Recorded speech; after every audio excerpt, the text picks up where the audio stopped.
So the other thing we can use Excel for besides computation is we can use it to create graphs, figures, or images that will help us get our data across to other people. And so I've got a couple of data sets here. One is a swing speed for a golf club versus the distance the ball travels. And we want to see if there's any relation between those two, and a good way to do that is to see a picture. The other one is your age versus your weight in pounds. Okay, and I want to see again, is there a correlation there? As you get older, do you get heavier? Okay, so here's what we're going to do. We want to plot these, and I'm going to start with linear graphs, an easy way to plot linear graphs. So what you're going to do is you're going to highlight your two sets of data. Highlight your two sets of data, and you go to Insert. And under Insert, you're going to see this section here called Charts. And you can do recommended charts. But if you know specifically, I want a certain type of chart, a bar graph, a line graph, whatever be the case, you're going to look for that. So in this case, I actually want a line graph. And I go here, and I see all these little dots. And you can see I can get what's called a scatter plot, which is just dots. Or I can get a linear graph, which is those dots connected. Okay, and unfortunately what Excel is trying to do is connect these dots in a really odd way. So I'm just going to use a scatter plot. Boom.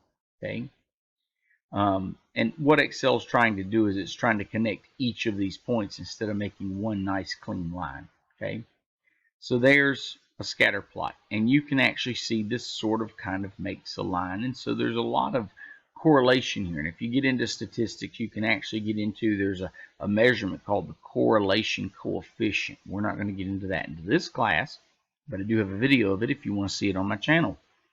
But that's how we create a what is called scatter plot, which is where we literally plot this point and this point. So we go over 80 and up to 25, over 80 and up to 25. Now by default, Excel will put this chart into the same sheet with the data. If I go to this chart and I right click, I can actually change this. I got to click in the right spot though. That's the hard part. You got to click in the right spot.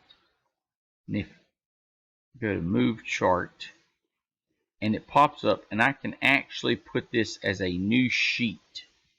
And so what that does is that creates a brand new sheet where this chart is its own sheet in Excel. Let me move my recorder here and show you what that looks like. So you can see this is its own chart now next to my original plotting tab. Okay? All right, same thing. I want to see if the age versus weight has any possible correlation. Does it look like these two affect each other? So does it look like it makes a line? Highlight these two, go to Insert, and then go here. You can see this is where you get lines. Okay. The only problem here is what happens is it's trying to create a line from each of these. And so sometimes you see something and you think that's what I want, and it's really not what you want. Okay. But we're going to do a scatter plot here. And we see that these two don't look like they make as good of a line as swing speed versus distance. Still sort of a line, but definitely not as good. Okay, so we can take this and we can use it. And again, play with this and see what you can do. Our next example, I've got a bunch of test scores. And when I say a bunch of test scores, I mean it starts at cell 2 with this 18. And it goes all the way to cell 171. Okay, so from cell 2 to cell 171. So 170 test scores. And if I told you to average, find the lowest value, find the highest value, it's pretty easy when I give you a handful of numbers. But when I give you 170 numbers, it's pretty hard to do. And so here's the fun part. We know our data is from A2 until A171. And so any command that I use, I'm going to tell it to read the data A2 colon A171. That's going to read from here all the way down to here. Okay, so that's going to read all that data. So what could I find? Well, I could find the minimum, the maximum. I could find how many. I could find the average, right? I could find the median.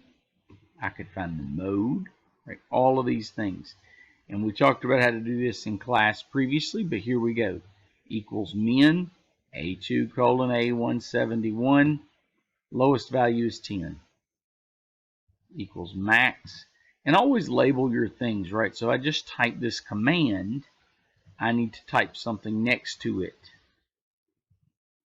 so that I know what this 97 actually stands for. That 97 is the maximum. How many is going to be a function called count. Okay, and what this does is every cell that has a value, it's going to count them. And there's 170, just as I said. What's the average? Well, it's average, A2 colon A171, right? Boom, boom, boom. The median is median, A2 colon A171. And then the mode is, in fact,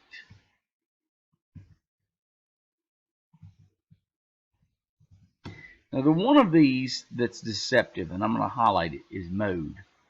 Because here's the problem. If there are two numbers that appear the same number of times, Excel will only find one of them using the mode command. So there is a command called mode.mult, and the mode.mult command requires you to highlight multiple cells and hold down Control plus Shift and then hit the Enter key. Okay? And so let me show you this. If I highlight, I'm going to highlight 4 cells. Highlight 4 cells, type equals mode.mult A2 colon A171. And I'm going to press Control and hold it, Shift, hold it, and then press Enter. Now in this case, I get 74 4 times. Guess what that means? That means there was only one mode. If I had more than one mode, I would get 2 different numbers here, and then I would get, and I'm going to just play with this data just to show you. So I'm going to say 80, 80, 80, 80, 80. Ah, there we go. So now that I've played with the data, I have 74 and 80 have an equal number of occurrences, and now you get 74, 80, and 2 NAs, and that tells you that there are now 2 modes. Okay. By the way, as I edited this data, you notice the average will change, the median will change. That's the beauty of referencing, is that you can edit this data and it will change. I can come here and say this guy who got a 54 cheated, he got a 0. Change it, right? The min changed, the average changed, right? Oh, no, I changed my mind. He gets a 54. Those numbers update automatically, okay? So the last thing we do when we talk about this graphing and visual representation in Excel is I do a class poll. And you guys aren't with me today, so I'm going to just make up some numbers. But what I would do is I'd actually say, okay, we're going to talk about the distance you drive to campus versus the frequency. Okay? And what that means, right, is the frequency is how many people drive that distance. And so we have to come up with what we call classes. And in general, you want classes to be equal. You don't want to do 1 to 2 miles for the first one and then 2 to 10 miles for your second one. So what I'm going to do is I'm going to say 1 to 8 miles. And then I'm going to say 9 to 16 miles. And I noticed that Excel is not doing what I told it to do. Okay, so there's a couple of things you can do to fix this. The first thing you can do is you can say 1 to 8 miles, and Excel will now recognize that as text because you added the word miles to that. The other thing you can do is anytime Excel is not recognizing something, you can put a single quotation or what's called an apostrophe in front of it and type 1 to 8, and it should leave it alone. Okay, so 9 to 16. Let me give you a third option. is I can actually format these cells. So right click and go to Format Cells and tell it that these cells are text. And when you tell it that these cells are text, it will stop trying to turn them into dates or subtraction problems or anything else. It will literally leave what you typed. So 17 to 24, 25 to 32, 33 to 40, and 41 to 48. Okay, and so we poll our students and we realize, okay, 3 people got here, and 7 people got here, and 8 people got here, and 3 got here, and let's say 2 got here, and nobody got here, and 1 of us got here. And that's me. I drive 44 miles to campus, so that's why we have to go so high. All right, so we're going to highlight this data. We're going to go to Insert, go to the one that looks like a bar graph, and we can do a 2D bar graph. We can do a 3D bar graph. We can do a horizontal 2D bar graph. We can do a horizontal 3D bar graph. Okay, I'm going to go with the 2D bar graph here. Go to the title chart, double click on it, and you can actually go in here and type. So highlight all of this, delete all your characters, and say distance driven to school, right? So we can put that in there, right? And so then there's our distance driven, and there's the number of students that drive, okay? You want to go in here, you want to format these axes. You click on this thing, and you can format the axis. If you click in the middle of the chart, you can actually format the entire chart. But let's go to Format Axis, okay? And I'm going to scroll my video viewer over here so you can see this menu pops up on the right. This menu pops up on the right. And when this menu pops up on the right, okay, I can go in here and I can change the size of my chart. I can change my axes. So go back to Format Chart Area for an example. Right now, it's got a white background. I can click No Fill, and you can see through it. We don't want to do that. I can change the color of the background. I'm making an orange background. Ugh. Okay. You can change, there's a border line around it. So around this border, there's a blue line. You can change the width of that blue line, make it thicker, okay, all of that. That's the chart area. Now, if I click on the actual axis, right, Format Axis, it goes from 0 to 9 with tick marks of 1. I can change that to a 2.